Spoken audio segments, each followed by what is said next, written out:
É o efeito Triple H, meus amigos. Tá em choque? Você tá em choque com o efeito Triple H? Fala, galera do canal WWE em geral, aqui é o Zé trazendo pra vocês mais um vídeo. Galera, sejam bem-vindos a mais um podcast pra falarmos sobre o show da WWE. Nesse caso é o show do Monday Night Raw pós SummerSlam. Então, se mais não você deixa seu like, se inscreva no canal se você não é inscrito. Antes de tudo, galera, deixa eu avisar algumas coisas pra vocês, que é o seguinte, ó. Já peço desculpas pelo áudio e pela imagem estarem zoados, é porque eu estou resolvendo alguns assuntos particulares essa semana, então eu estou tendo que fazer gravações meio que de improviso, né, no notebook e tá horrível, eu não consigo ajustar o áudio desse notebook, né, e a câmera também já não é das melhores mesmo, né, então vai ser assim, mas acho que até semana que vem as coisas já se estabilizam, belezinha?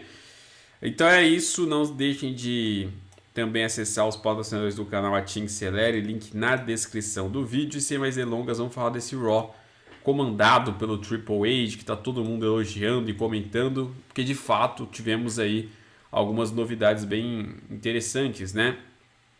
Que foi, por exemplo, a Becky Lynch aparecendo ali para falar sobre a situação dela. Apareceu ali com o braço enfaixado, o ombro enfaixado, né? E disse ali então que ela perdeu para Bianca Belair, mas reconhece aí o potencial da sua adversária. E ela fez muita história na divisão feminina e tá vendo que a partir de agora precisa tentar recuperar aquilo que ela perdeu nesses últimos meses por não ter entendido direito as coisas mudando, né? E ela vai tentar retomar, reconstruir o The Man, Becky Lynch, né? Ou seja, aquela gimmick de The Man que não voltou com ela quando ela retornou o ano passado no SummerSlam, ela quer voltar com essa gimmick. Para mim, cada vez mais ficando claro o quanto a WWE está trabalhando o território para Ronda versus Becky. Tanto que vai voltar o próprio The Man, que foi naquela fase que realmente rivalizou intensamente com a Ronda Rousey, e vai voltar a Ronda Rousey heel, né? Então isso vai ser interessante de se assistir.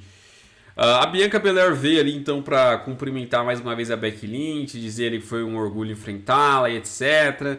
E claro, também foi falar lá sobre o retorno da Bayley, as capangas que a Bayley tinha levado por lá, né? Aí, seguindo o show, a gente teve alguns anúncios. Por exemplo, os Mystérios disputariam o título de duplas contra os Usos, né? Bem curioso esse anúncio. E também uma ideia que eu achei muito legal, que foi para definir o próximo desafiante ao título americano. Primeiro de tudo, o título americano precisando de um combate para decidir ser desafiante, né? Uma coisa que às vezes os títulos de midcard são esquecidos. Muitas vezes ele, sei lá, o cara já chega, fala que quer ter uma chance e a rivalidade começou, né?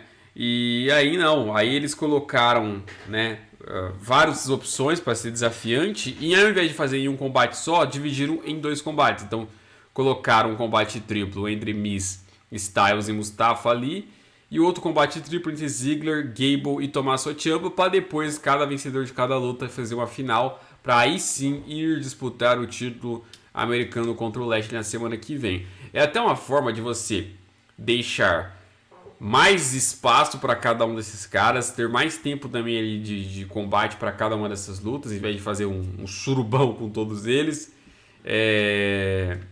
E dar a chance para todo mundo ali de poder estar disputando, participando, dando as caras.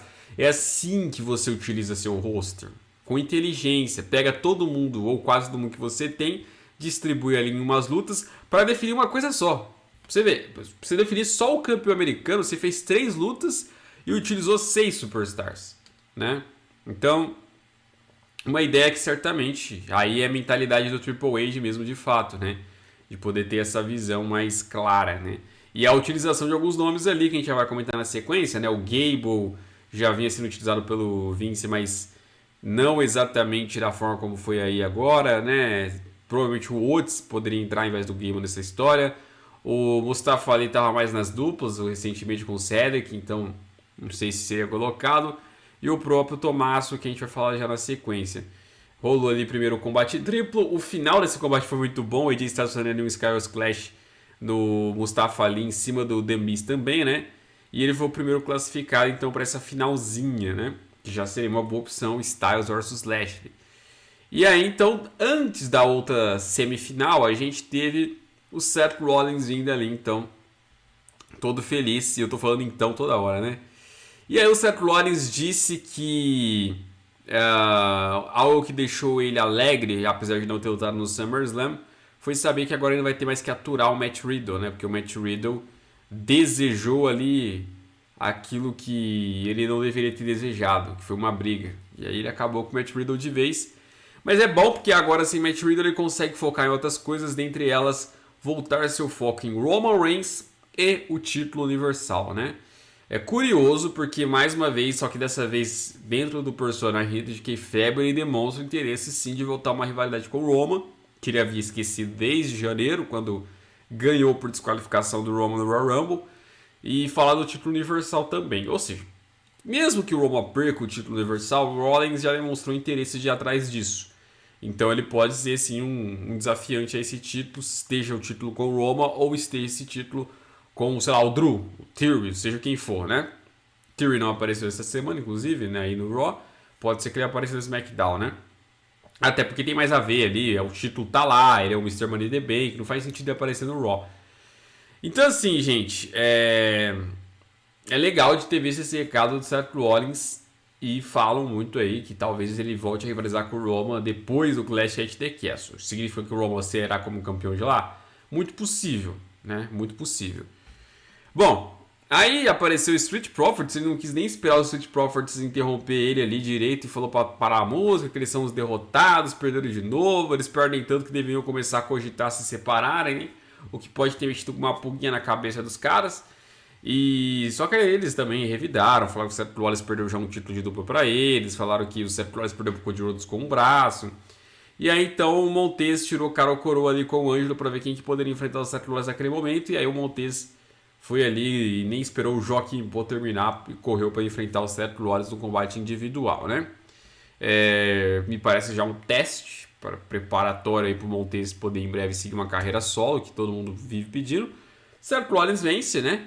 E após aí sua vitória, ele ia querer atacar mais ainda o Montez, só que aí o Ângelo apareceu para impedir isso e ficou por isso, né? O Seth Rollins ali debochando, jogou uma pedrinha e fica no ar, né, cara? Será então que o Montez vai sentir que tem que seguir carreira solo, o Ângelo vai sentir que tá tendo que ajudar demais o Montez e não dá mais pra eles ficar juntos, né?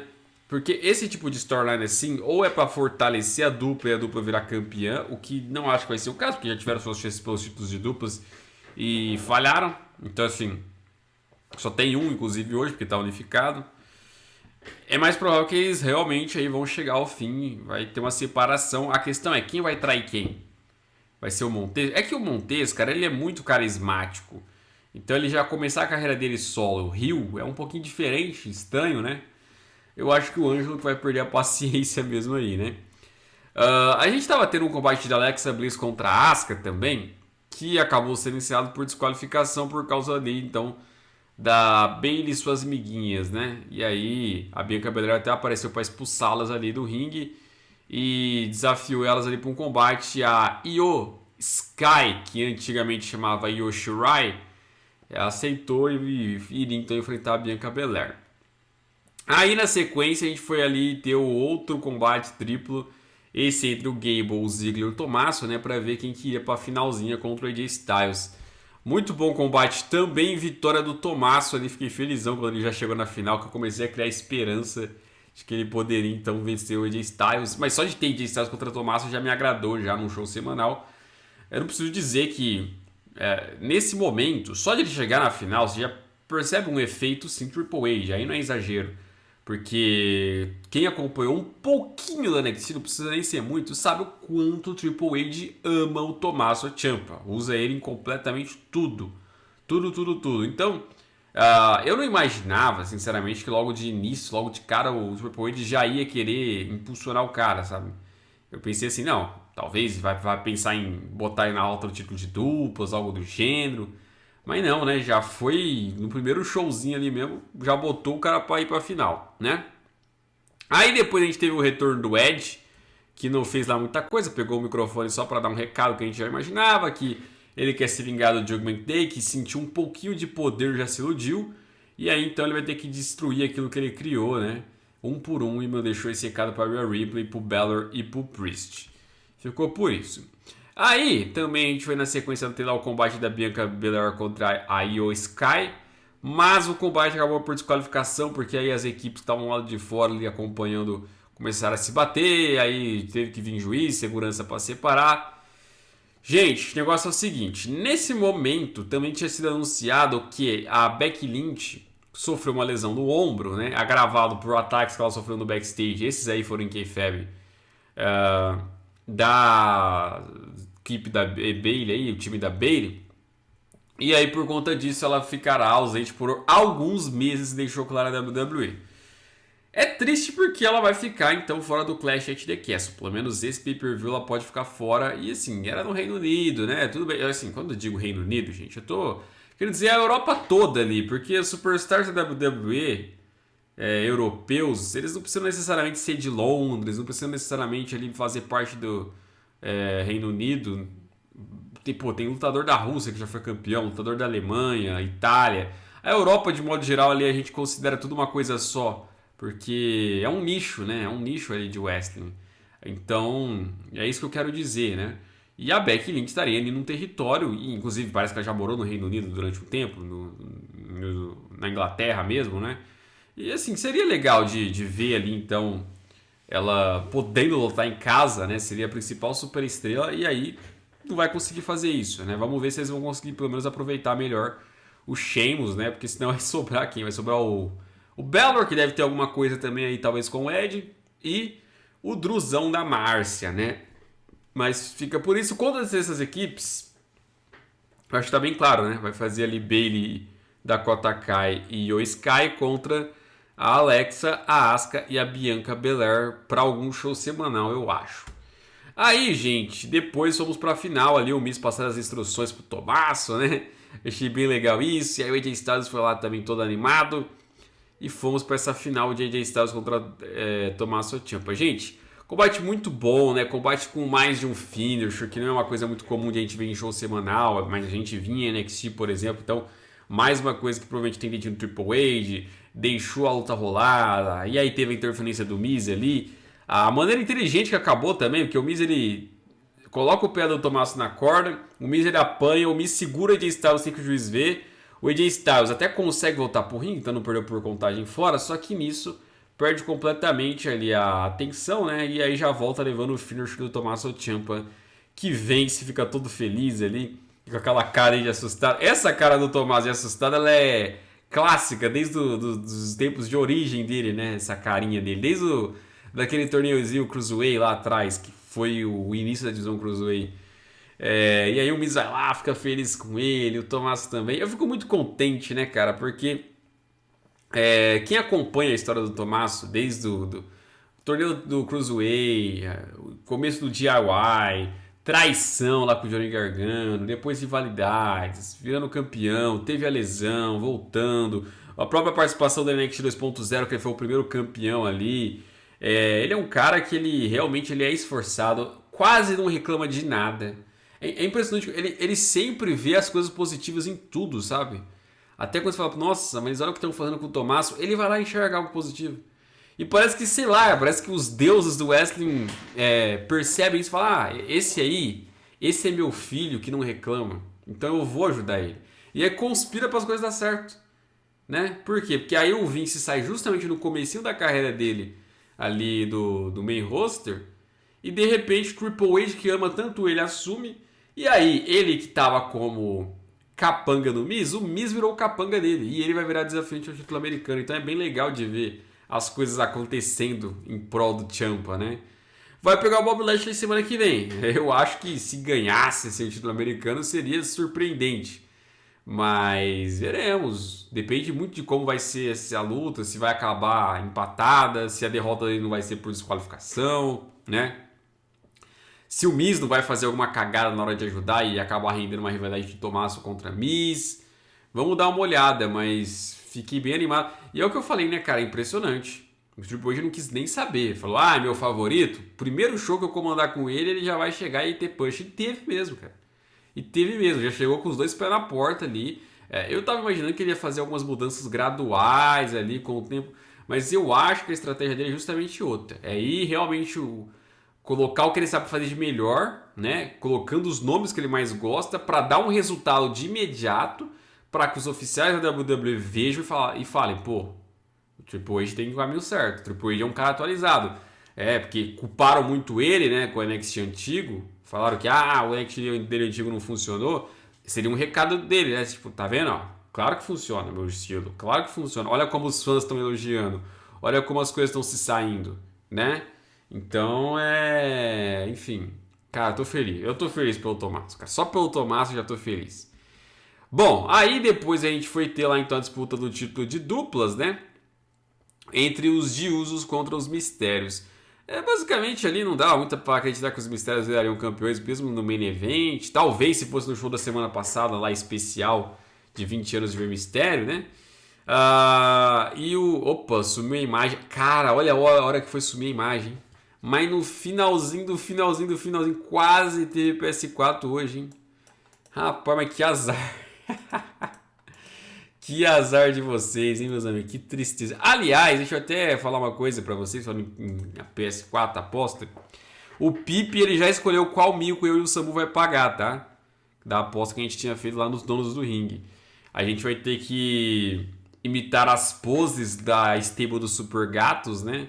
Cantando a theme song do Alpha Academy. Então,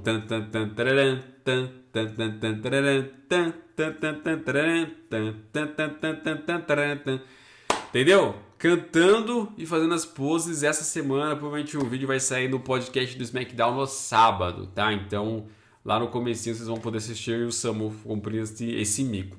Sobre a luta, o Dominic fez caca, né? O Dominic fez a caca e os Usos conseguiram vencer em cima do erro dele e seguirem como campeões ainda.